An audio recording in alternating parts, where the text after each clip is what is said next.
Are you a real estate agent wondering what to do with your YouTube channel? You're just not sure if you're doing things right. Don't worry, you're not alone. I'm going to point out some things in this video using a real estate agent's channel that are going to help you build your own YouTube channel.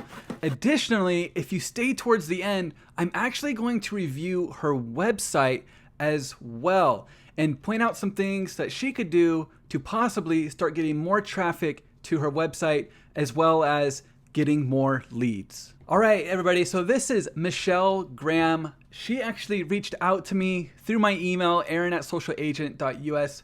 Super awesome person, super encouraging for me as I'm starting a YouTube channel. And I got the vibe that she is like that for her clients as well in her YouTube videos. Starting off with her YouTube channel banner, you'll see helping you with your next move, all things real estate related in the greater Seattle area. The one thing that I might fix on this YouTube channel banner is having a higher resolution image as the background, but I do appreciate the fact that this is most likely a picture that Michelle herself took. However, for the sake of this video, let's go ahead and let's build her a new YouTube channel banner. So what I'm going to do is I've clicked on the photo here. I'm going to hit edit photo and I'm going to remove the background. It did a lot better than I was expecting. I've got some of this corner piece here. So what I'll do is I'll make it larger. I'm going to change this background here because this is not Seattle. So her channel focus is Seattle. I imagine that she used her own photo because she wants something different than what she's seeing on Canva all the time. And if you're in that boat as well, there is something called Envato Elements. I'll put a link to it in this video's description. But if I type in Seattle here, there should be different photos than what you typically see on Canva. And I get these licensed all for the same price. I don't have to pay anything more for each photo. I can download as many or as little as I want. Awesome. So this is Mount Rainier. And what's great about this photo is it actually is going to tie in with her website. And I'll show you how that will happen when I get into the website. I do like to keep the buildings in there as much as possible. You see, I need to have her more over here. That way I cover up the flaws in the background removal. Moving to Washington. Now, on her website, she does have some branding there. There's a dark blue and this magenta. I think that's magenta, right? Pinkish, whatever. So what I'm going to do is I'm going to take a screenshot of this in order to actually get her colors in there. And I'm going to place it in my design. And I'm going to adjust this text to align with these colors. And I'll show you how I'm going to do that. So I'm going to click the text color here. I'm going to do add a new color. Oh, maybe it is getting pulled in here. Okay, so actually I do have the colors here. And so I can see the change. That looks pretty decent. I might try the dark blue just to see what it looks like. I don't know.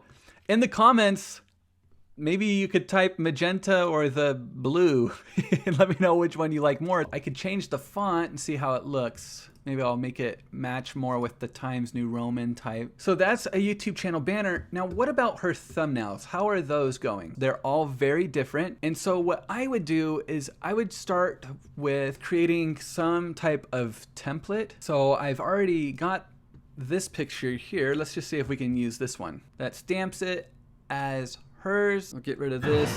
And there's my my face there. Michelle, we need you again. I don't have a high resolution photo of you. If I do sharpness and then clarity, kind of helps a little bit. And I don't like the black on there. I like the white more. It makes the color really, yeah, see how it popped there? That's awesome. And then I can remove that check. You get the mountain there, you have that building there. That's a good thumbnail. I said we would watch some of your video. Let's go ahead and let's jump into that. I get asked the most is, how is the real estate market doing these days? Chances are you are just as curious as everybody else who asked me. Today we are going to go ahead and take a look at how the real estate market is doing in the greater Seattle area and focus in on a suburb of Seattle, the city of Snohomish. with the median house price coming in at just about $967,000 in the city of Snohomish. That is the 98290 and 98296 zip codes combined. We're going to go ahead and take one thing that I wanted to point out here was this logo here. So what you can do is, instead of having this image subscribe, you could still have subscribe on there. You can take this image, put it in there, and then have subscribe under your logo. Then you can have it up the whole time and you don't have to worry about it conflicting with your text, like what happens right here. Zip codes combined. We're going to go ahead kind and of covering there. This map is great. You got to see how she explains this map. Are within about 6 miles of each other. One of the properties is actually located in Everett, and the area that we're looking at right now That's a nice map. Unincorporated Snohomish. And what I appreciated about the townhomes piece is that Michelle took head on the fact that there is HOA dues for those, and she even gave a range of how much they typically cost. So great job, Michelle. Like I promised, I said that I was gonna get into Michelle's website. So as a real estate agent, you probably have your own website. You might just have a broker provided landing page, which really doesn't do anything for you. Having your own website is a great idea, especially if you can get it to rank on Google and start getting leads through it. So the first thing that I noticed here was this says, "What's your next move?" It's part of the graphic. I cannot highlight this text. And so what that means is the website will not be able to share this text with Google. However, when you think about what people are sitting down at their computers and they're going to search in Google for, they probably won't be typing, "What's your next move?" They'll probably be typing something along the lines of "move to Seattle" or "living in Seattle," "moving to Washington." And so that is what I would have, maybe not right here, maybe have a text box here if that's possible. And depending on your website builder, I tried to check to see which one this was, but I couldn't find it. But depending on your website builder, you may have to have a different section or a different block here, which is fine. I would move this down to center it if you can't. So say this has to be part of the graphic, move this down to center it, and then have "living in Washington" right there in big bold. And then below that, I would provide an introduction to maybe yourself, why you live in Washington, what you love about Washington, to naturally put in those keywords that people are searching for.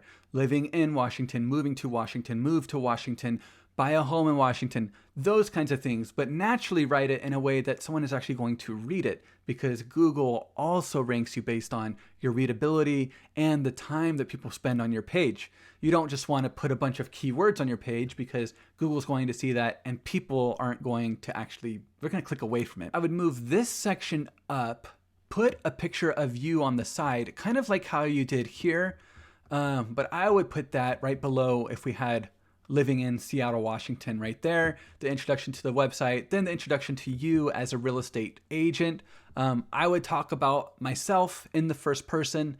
I wouldn't refer to me in the third person. The blog articles are great, super informative blog, like lots and lots of detail. The maps are great information, honest information, super transparent about everything. When you do have images, make sure that you put the alternate text on those images, because then you could rank for those images. However, I wouldn't put graphics like this here. I would have just left it with this and taken these out. This is hopefully an actual image of Seattle, Washington.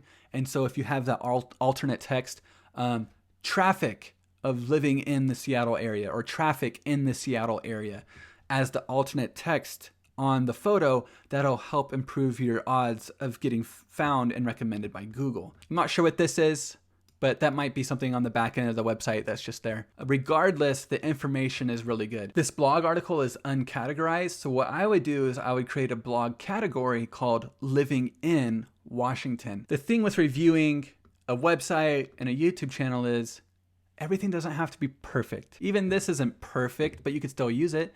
This isn't perfect. but you could still use it. There is always something that we can be doing to improve on. We could improve our YouTube channels. We could improve our videos. We could improve our thumbnails. We could improve our YouTube channel banners. We could improve our websites. We could improve our blogs. We could improve our writing styles. We could improve anything and everything, right? I hope you have found this information valuable.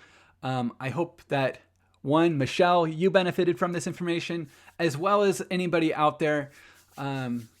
Michelle did pose the question to me, what do we do when we get a lead? How do we approach Zoom? Those kinds of things. I think that is a great question and a great video topic for later. So make sure that you subscribe so that you don't miss that. If you did learn something, please drop a comment below. Tell me what you learned. Thank you all so much.